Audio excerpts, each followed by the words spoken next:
Hi, Algebra 1 students. This is sorry about that. I'm holding the phone with my hand here, so bear with me. This is a quick video for problem number 4 in the 5-2 homework. So this is a problem that's talking about a math test. Is worth 100 points and has 38 problems. Each problem is worth either 5 points or 2 points. How many problems of each point value are on the test? So that last sentence is a little bit of your clue of what your X and Y are, because you have these two things that are unknown. How many of these type of problems, either a 5-point problem or a 2-point problem. So I would assign your variables to be X is 5-point problems and Y is 2-point problems. Okay, now we have two unknowns, so we need to write two equations. So first of all, it tells me the math test is worth 100 points, so think points. And then this is problems.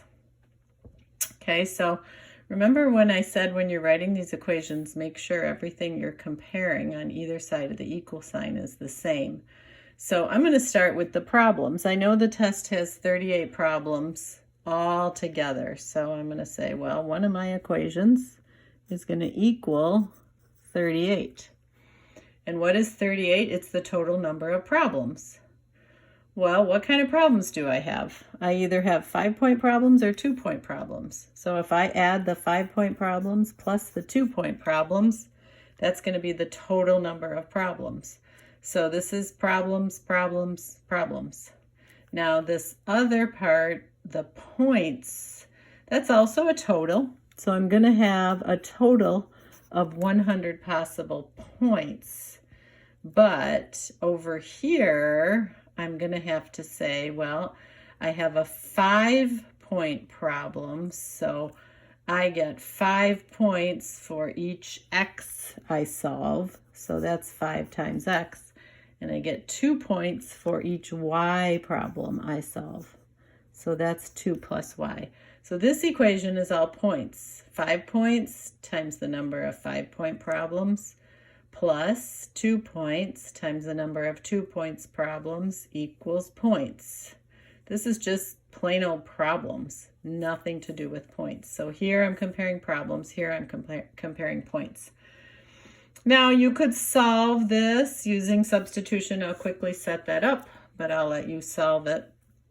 Now, the issue here is we don't have either X all by itself on one side of the equal sign or Y all by itself on one side of the equal sign. But if I look at this equation, it's pretty easy to get X or Y by itself.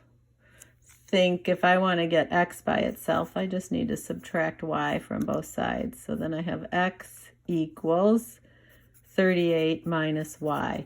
So there's my X equals stuff. Circle my stuff. X equals, so that means in my other equation, I'm going to replace the X with my stuff. Okay, so my new equation that I'll write here will have all Y's. So I'm going to write 5. When I get to the parentheses, slow down. I don't want to write that X. I want to write 38 minus Y. So I've done my substitution. The rest you can copy. Plus 2Y equals 100. So you can finish solving this. The rest is just a substitution problem like you're practicing in 5-2. You'll solve this for Y. When you get the answer for Y, I would substitute it back into this equation because that's a nice easy one and solve for X.